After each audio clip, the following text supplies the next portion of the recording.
ஒரு பிஸ்னஸ் நல்ல ப்ராஃபிட்டாக ரன் பண்ணணும்னா எப்படி ரன் பண்ணணும்னு தெரியும்.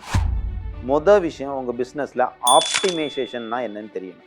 உங்களோட இன்வென்ட்ரிலேருந்து நீங்கள் ஆப்டிமைசேஷன் பண்ணி எடுக்கணும், ஸ்கியூஸ் பண்ணி எடுக்கணும். தேவையில்லாத இன்வென்ட்ரி உங்கள்கிட்ட இருக்கும் தெரியுமா, அதை அவ்வளோமே லிக்விடேட் பண்ணணும்.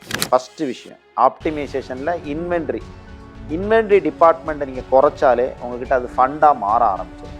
செகண்ட் விஷயம் என்னென்னா சேல்ஸ். நீங்கள் மேக்ஸிமம் ஆப்டிமைசேஷன் பண்ணி சேல்ஸ் எடுக்கணும். அது யார்கிட்ட இருந்து தெரியுமா எடுக்கணும், எக்ஸிஸ்டிங் கஸ்டமர்கிட்ட எடுக்கணும். நியூ கஸ்டமர் நீங்கள் தேடி போகும்போது என்ன ஆகும், உங்களுக்கு எக்ஸ்பென்ஸ் கூடும். ஆனால் எக்ஸிஸ்டிங் கஸ்டமர்கிட்ட நீங்கள் ஆஃபர் கொடுத்து அதிக சேல்ஸ் படுத்துனீங்க அப்படின்னா அதுதான் ப்ராஃபிட்டை ஜெனரேட் பண்ணும். அடுத்த முக்கியமான விஷயம் என்ன அப்படி தெரியுமா, ப்ரைஸ் கூட்டி விற்கணும்.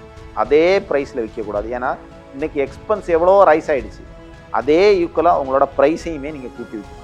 இந்த 3 விஷயம் பண்ணுனா மட்டும்தான் உங்களால் பிஸ்னஸில் ப்ராஃபிட்டை ஜெனரேட் பண்ண முடியும்.